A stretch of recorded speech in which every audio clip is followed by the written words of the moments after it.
Hello students, welcome life दी class दे विच बेटे एक बारी फिर तुहाडा स्वागत है।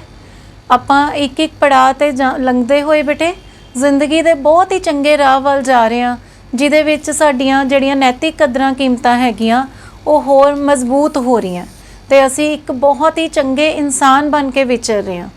तां इसी कड़ी दे विच बेटे आपां 10वीं क्लास दा 7वां पाठ कर रहे सी, जिहदे विच असीं टॉपिक कीता सी भविख लई कित्ते दी चोण, भी असी अपने फ्यूचर वास्ते कैरियर किस तरह ऑप्ट करते हैं। तो उसी कड़ी दे विच असी एक अज नवा विशा करन जा रहे हैं, फैसला लैण दा हुनर। असी अपना कैरियर ऑप्ट करन वास्ते बेटे एक फैसला भी लैना है, ठीक है जी। कई बार की हुंदा आपां सोचते रहंदे हैं, जिस तरह आपां पिछले लैक्चर च भी पढ़िया सीगा भी अवी नां दा जिहड़ा मुंडा सी वो हर एक कैरियर नूं देख के उन्होंने लगता सी कि मैं ये भी कर लाँगा, मैं ये भी कर लाँगा, मैं कारां भी वेच लाँगा, मैं म्यूजिक सिस्टम भी चला लाँगा, मैं करियाने की दुकान भी चला लाँगा। पर इसका नतीजा की होया भी वो किसी भी फैसले ते नहीं पहुँचा। जे बेटे आपां हर एक एम लई कदी आपां 2 कदम अगे जाइए, फिर असी 2 कदम पिछे आ जाइए भी नहीं मैं अगे नहीं, मैं पिछे जाना सी, तो असी यकीन मनो कि अपने मकसद ते कदी भी पहुँच नहीं पावांगे।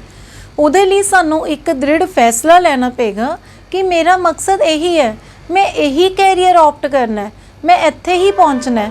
तां ही बेटे आपां उस रस्ते ते चलते जावांगे। सड़क ते भी असी देखिया होना, कई बारी सड़क क्रॉस करते होए या ट्रैफिक च चलते होए जे बेटे तुसी दुविधा च आ गए कि मैं सड़क क्रॉस करा कि मैं ना करा, है ना, तो फिर एक्सीडेंट होने का चांस जिहड़ा है वो बहुत ज़्यादा वध जांदा है। जे असी एक फैसला लैके सही फैसला लैके, ये नहीं कि मैं फैसला ले लिया मैं तो सड़क पार करनी है अज कुछ भी हो जाए, इस तरह नहीं करना बेटे। फैसला जिहड़ा तुहाडा वो सही होना चाहिए कि असी देख लिया भी सज्जे खब्बे सामने कुछ भी नहीं आ रहा तो असी सड़क क्रॉस कर रहे हैं, फिर असी क्रॉस करते हुए असी रस्ते च नहीं सोचा भी असी वापस हो जाइए। जे असी विचकार रस्ते दे विच सोचांगे वापस होने लिए तो फिर साडा एक्सीडेंट होने की संभावना हैगी आ।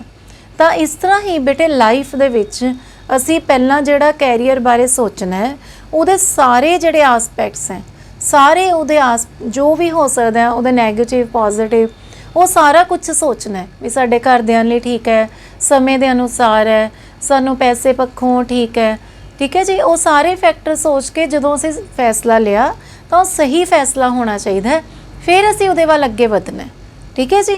इस तरह ही तो असी जिहड़ा फैसला सही लांगे फिर उसका वापस नहीं होना। जे असी बार बार अपने फैसले बदलांगे तो बेटे वो फैसले साडे सही नहीं होणगे तो वो सानू साडे एम तक नहीं पहुँचन देंगे। इसे वास्ते ही साडा जिहड़ा अज दा टॉपिक है फैसला लैण दा हुनर, इहदे वास्ते तुहाडी किताब दे विच बेटे एक शॉर्ट स्टोरी भी हैगी है कि एक राजा हुंदा बेटे, उहदे 3 बेटे हुंदे हैं, तो हुण उहने अपने तो बाद एक उत्तराधिकारी चुनना हुंदा। हुण वो सोचदा भी मैं किस तरह इन्हां तिन्नां चों एक नूं सही चुना, तो वो की करदा है 3 100 दे नोट लैके आंदा है तो तीनों मुंडियां नूं 100 का नोट दे दिंदा है। वो कहंदा भी हर एक दिन एक दिन करके तुसीं ये 100 रुपए नाल पूरे महल नूं भर देना। पहले मुंडे की वारी आती है, वो सोचता भी 100 रुपए नाल मैं पूरे महल नूं किस तरह भरदा, की लैके आवां ऐसा। वो सोचते सोचते ही सारी रात निकल जाती है तो सवेरे राजे नूं 100 का नोट वापस पकड़ा दिंदा है कि मेरे तो ये काम होया ही नहीं, मेरा दिमाग ही नहीं काम किया। तो राजे नूं बहुत दुख लगता है। फिर अगले दिन बेटे दूसरे मुंडे की वारी आती है, वो की सोचता, वो कहता 100 रुपए तक कूड़ा करकट ही आ सकता है। वो की करता है बाहरों कूड़ा मंगा के पूरा महल भर दिंदा है। राजे नूं बहुत गुस्सा आता है, उन्होंने बहुत सारा पैसा खर्च के वो कूड़ा बाहर कढ़वाना पैंदा है ते सफाई करानी पैंदी है, तो बहुत दुखी हो जाता है। फिर तीसरे दिन बेटे तीसरे बच्चे की वारी आती है, बेटे की राजे के बेटे की वारी आती है। वो सोचता है कि 100 रुपए दे विच तां भी जिहड़े सेंट हुंदे हैं, परफ्यूम हुंदे हैं, भी मैं उहदे नाल महल नूं भर सकदा।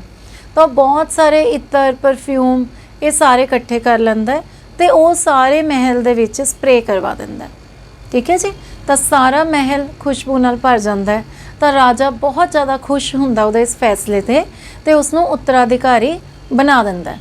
तो इस तरह ही बेटे आपां अपने चंगे गुणां दे नाल ਸਾਰੇ ਜਹਾਨ ਨੂੰ ਮਹਿਕਾ ਦੇਣਾ ਹੈ। ਨਾ ਕਿ ਕੂੜਾ ਕਰਕਟ ਰੱਖ ਕੇ ਗੰਦੇ ਕੰਮਾਂ ਦੇ ਨਾਮ ਆਪਣੀ ਇਮੇਜ ਨੂੰ ਪਲੀਤ ਕਰਨਾ ਹੈ, ਖਰਾਬ ਕਰਨਾ ਹੈ। ਚੰਗੇ ਗੁਣਾਂ ਦੇ ਨਾਲ ਆਪਣੀ ਜਿਹੜੇ ਚੰਗੇ ਗੁਣਾਂ ਦੀ ਮਹਿਕ ਹੈ ਉਹ ਸਾਰੇ ਜਹਾਨ 'ਚ ਫੈਲਾ ਦੇਣੀ ਹੈ। ਤਾਂ ਉਹ ਕਿਸ ਤਰ੍ਹਾਂ ਹੋਏਗੀ? ਜਦੋਂ ਸਾਡੇ ਵਿੱਚ ਫੈਸਲਾ ਲੈਣ ਦਾ ਹੁਨਰ ਸਹੀ ਹੋਏਗਾ। ਤੀਸਰੇ ਮੁੰਡੇ ਨੇ ਪਹਿਲਾਂ ਰਾਜੇ ਨੇ ਫੈਸਲਾ ਸਹੀ ਲਿਆ, ਉਹਦੇ ਵਿੱਚ ਇਹ ਹੁਨਰ ਸੀਗਾ। ਉਸਨੇ ਤਿੰਨਾਂ ਮੁੰਡਿਆਂ ਨੂੰ ਸਿੱਧਾ ਹੀ ਨਹੀਂ ਕਹਿਤਾ ਵੀ ਸਭ ਤੋਂ ਵੱਡਾ ਹੀ ਉੱਤਰਾਧਿਕਾਰੀ ਹੋਏਗਾ। ਉਹਨੇ ਟੈਸਟ ਕੀਤਾ ਪਹਿਲਾਂ, ਫਿਰ ਉਹ ਫੈਸਲੇ ਤੇ ਪਹੁੰਚਿਆ। ਤਾਂ ਜਿਹੜਾ ਤੀਸਰਾ ਮੁੰਡਾ ਸੀ ਉਹਦੇ ਵਿੱਚ ਫੈਸਲਾ 100 ਰੁਪਏ ਖਰਚਣ ਦਾ ਫੈਸਲਾ ਲੈਣ ਦਾ ਹੁਨਰ ਬਹੁਤ ਵੱਡਾ ਸੀਗਾ। ਤਾਂ ਇਸ ਤਰ੍ਹਾਂ ਹੀ ਬੇਟੇ ਆਪਾਂ ਵੀ ਆਪਣੀ ਲਾਈਫ ਦੇ ਵਿੱਚ ਹਰ ਇੱਕ ਫੈਸਲਾ ਬਹੁਤ ਸੋਚ ਸਮਝ ਕੇ ਲੈਣਾ ਹੈ। ਅੱਖਾਂ ਬੰਦ ਕਰਕੇ ਕੋਈ ਫੈਸਲਾ ਨਹੀਂ ਲੈਣਾ। ਤੁਹਾਡੀ ਜਿਹੜੀ ਸਟੇਜ ਹੈਗੀ ਹੈ ਉਸ ਦੇ ਲਈ ਇਹ ਟੌਪਿਕ ਬਹੁਤ ਹੀ ਜ਼ਿਆਦਾ ਅਹਿਮ ਹੈ, ਕਿਉਂਕਿ ਇਹ ਜਿਹੜੀ ਤੁਹਾਡੀ ਸਟੇਜ ਹੈ ਬੇਟੇ ਉਹ ਤੁਹਾਨੂੰ ਜ਼ਿੰਦਗੀ ਦੇ ਦੋਨੋਂ ਪਾਸਿਆਂ ਵੱਲ ਲਿਜਾ ਸਕਦੀ ਹੈ, ਚੰਗੇ ਪਾਸੇ ਵੱਲ ਵੀ ਤੇ ਮਾੜੇ ਪਾਸੇ ਵੱਲ ਵੀ। ਇੱਥੋਂ ਹੀ ਦੋ ਸੜਕਾਂ ਮੁੜਨੀਆਂ ਬੇਟੇ। ਤੇ ਜੇ ਸਾਡਾ ਫੈਸਲਾ ਗਲਤ ਹੋ ਗਿਆ, ਕਿਤੇ ਗਲਤ ਸੰਗਤ 'ਚ ਫਸ ਗਏ, ਤਾਂ ਮਾੜੇ ਪਾਸੇ ਜਾਵਾਂਗੇ ਜਿੱਥੋਂ ਕੋਈ ਵਾਪਸੀ ਨਹੀਂ ਹੈ, ਬਰਬਾਦੀ ਹੀ ਬਰਬਾਦੀ ਹੈ। ਤੇ ਜੇ ਅਸੀਂ ਆਪਣਾ ਦਿਮਾਗ ਵਰਤ ਲਿਆ, ਸਹੀ ਕਰ ਲਿਆ, ਪੋਜ਼ਿਟਿਵ ਕਰ ਲਿਆ, ਉਸਾਰੂ ਕਰ ਲਿਆ, ਤਾਂ ਅਸੀਂ ਸਹੀ ਰਸਤੇ ਵੱਲ ਜਾਵਾਂਗੇ ਜਿੱਥੋਂ ਸਾਡੀ ਬਹੁਤ ਜ਼ਿਆਦਾ ਉન્નਤੀ ਤੇ ਤਰੱਕੀ ਹੋਏਗੀ ਤੇ ਅਸੀਂ ਬਹੁਤ ਜਲਦੀ ਹੀ ਸਹੀ ਮਕਸਦ ਵੱਲ ਪਹੁੰਚ ਜਾਵਾਂਗੇ ਤੇ ਆਪਣੀ ਲਾਈਫ ਦੇ ਵਿੱਚ ਬਹੁਤ ਅੱਛੇ ਸੈੱਟ ਹੋ ਜਾਵਾਂਗੇ। ਤੇ ਜੇ ਸਾਡੀ ਲਾਈਫ ਅੱਛੀ ਹੋਏਗੀ ਤਾਂ ਸਾਡੀ ਫੈਮਿਲੀ ਦੀ ਅੱਛੀ ਹੋਏਗੀ ਤੇ ਅਸੀਂ ਅੱਗੇ ਸਮਾਜ ਵਾਸਤੇ ਵੀ ਬਹੁਤ ਅੱਛਾ ਕੁਝ ਕਰ ਸਕਦੇ ਹਾਂ।